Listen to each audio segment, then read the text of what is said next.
Hello दोस्तों, नमस्कार। दोस्तों, AIB 17 प्रिपरेशन का ये अगला पार्ट है। हम AIB 17 की तैयारी कर रहे हैं, जिसका ये अगला पार्ट है।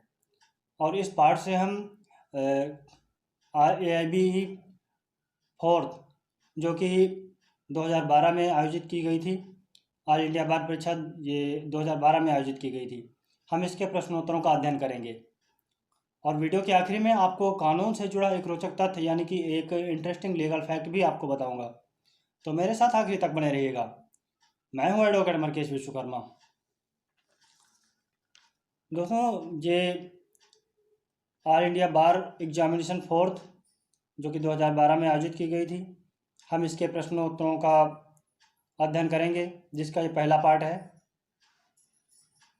और इसका पहला क्वेश्चन है, पूर्व न्याय का सिद्धांत लागू होता है। इसका सही ऑप्शन है ऑप्शन घ, जिसमें लिखा हुआ है ना तो का और ना ही खा। और ऑप्शन का है सह प्रतिवादियों के बीच, ऑप्शन खा सहवादियों के बीच, ऑप्शन गा दोनों का और खा। तो इसका सही ऑप्शन है घा, ना तो का और ना ही खा। अगला प्रश्न, विदेशी निर्णय की विधि मान्यता को सिविल प्रक्रिया संहिता की धारा 13 के अधीन चुनौती दी जा सकती है। इसका सही ऑप्शन है का, केवल सिविल न्यायालय में। अगला प्रश्न, सिविल प्रक्रिया संहिता की धारा 15 के अधीन प्रत्येक वाद संस्थित किया जाएगा। सही ऑप्शन है खा, अवर वर्ग के न्यायालय में। अगला प्रश्न, दिल्ली में निवास करने वाला एक्स कलकत्ता में वाई के प्रति मान हानिकारक कथन प्रकाशित करता है। वाई एक्स के विरुद्ध वाद दाखिल कर सकता है।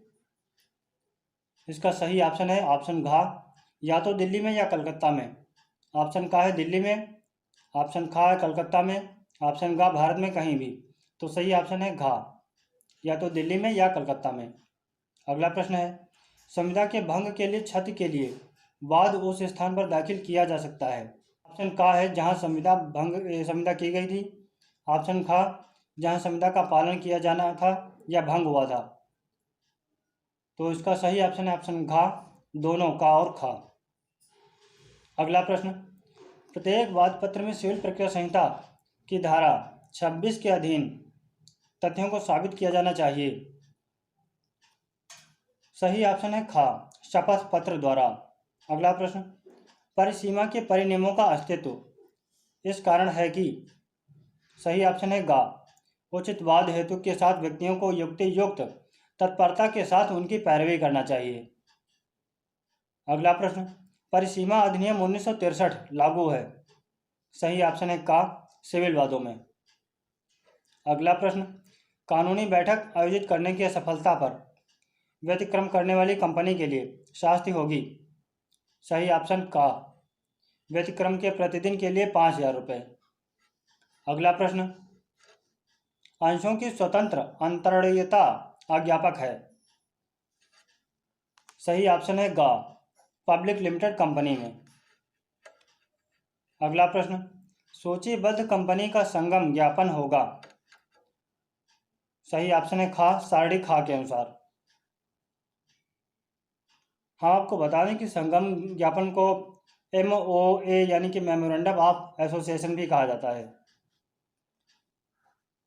अगला प्रश्न, भारतीय दंड संहिता यानी कि IPC इंडियन पेनल कोड में कोई बात अपराध नहीं है जो उस शिशु द्वारा किया जाता है जो। सही ऑप्शन है गा, 7 वर्ष से नीचे है। यानी कि अगर कोई शिशु, कोई बच्चा 7 वर्ष से नीचे है तो उसके द्वारा किया गया कोई अपराध नहीं माना जाएगा। ये हमारी भारतीय दंड संहिता 1860 जो कि है वो कहती है। अगला प्रश्न है, शरीर के व्यक्तिगत प्रतिरक्षा का अधिकार स्वेच्छा मृत्यु कारित करने तक विस्तारित है यदि अपराध जो कि अधिकार के प्रयोग का अवसर प्रदान करता है। सही ऑप्शन है का, युक्ति युक्त रूप से यह आशंका उत्पन्न करता है कि मृत्यु कारित की जाएगी। अगला प्रश्न है, धारा 498 का के अधीन क्रूरता का तात्पर्य है और इसके अंतर्गत है। सही ऑप्शन है गा, मानसिक और शारीरिक दोनों प्रताड़ना। मीन्स मेंटली टॉर्चर हो या फिजिकली टॉर्चर, दोनों ही चीज़ें मानी जाती हैं। अगला प्रश्न है, कौन सा अपराध है जहां स्वयं अपराध की तैयारी दंडनीय है? सही ऑप्शन है ऑप्शन खा, डकैती। अगला प्रश्न है, रेक्स वर्सेस रेक्स बनाम गोविंदा में भारतीय दंड संहिता के दो बंधों के बीच अंतर के बिंदु को स्पष्ट किया गया था। सही ऑप्शन है गा, धारा 299 और धारा 300। हम आपको बता दें कि धारा 299 भारतीय दंड संहिता में आपराधिक मानव वध को यानी कि कल्पेबल होमिसाइड को परिभाषित करती है, जबकि धारा 300 मर्डर हत्या को परिभाषित करती है। अगला प्रश्न है, का ने अपनी लगभग 14 वर्षीय पत्नी के साथ उसकी सम्मति से मैथुन किया? का ने सही ऑप्शन है खा, बलात्संग का अपराध किया। यानी कि प्रश्न में है कि का ने एक व्यक्ति है जिसने अपनी 14 वर्षीय जो उसकी वाइफ जो है उसकी एज उम्र 14 वर्ष थी, उसने अपनी पत्नी के साथ शारीरिक संबंध स्थापित किए, तो का ने क्या अपराध किया है? उसने बलात्संग यानी कि रेप का अपराध किया है। अगला प्रश्न है, किसने न्याय शास्त्र के विषय को व्याख्यात्मक विधि शास्त्र और नियंत्रण संबंधी विधि शास्त्र के रूप में वर्गीकृत किया? सही ऑप्शन है ऑप्शन खा, बेंथम। अगला प्रश्न, किसने न्याय शास्त्र को अधिवक्ता के अतिरिक्त रूप में वर्णित किया है? सही ऑप्शन है खा, सामंड। अगला प्रश्न, कल्पना सिद्धांत निम्न अवधारणाओं में से किससे संबंधित है?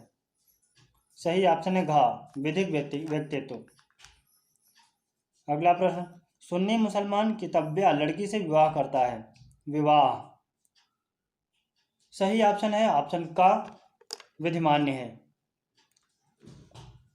यानी कोई अगर सुन्नी मुसलमान कितब्या लड़की से विवाह करता है तो उस विवाह को लीगल माना जाएगा, वैलिड माना जाएगा।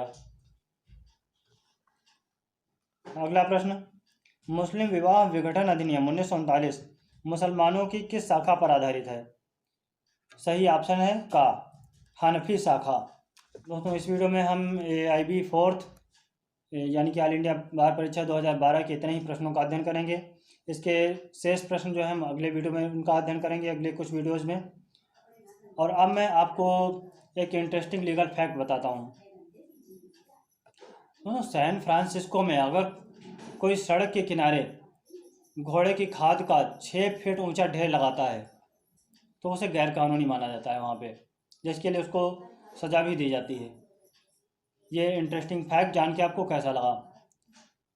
दोस्तों, जितना सब्सक्राइब करना ज़रूरी है उससे भी ज़्यादा ज़रूरी ये है कि आप मेरे चैनल पे जो वीडियोज़ होते हैं उन पर कमेंट किया करें कि आपको वीडियोज़ कैसे लगते हैं। जो कंटेंट मैंने बताया, जो बात मैंने बताई, जो जानकारी दी, जिस लॉ के बारे में बताया, जो भी बताया, तो आपको कैसा लगा उसके बारे में अपने सुझाव या शिकायत जो भी हो कमेंट बॉक्स में ज़रूर लिखा करें। और ये भी बताएं कि अगली वीडियो आप कौन से टॉपिक पर चाहते हैं। इस वीडियो में मेरे साथ आखिर तक बने रहने के लिए आपका बहुत बहुत धन्यवाद।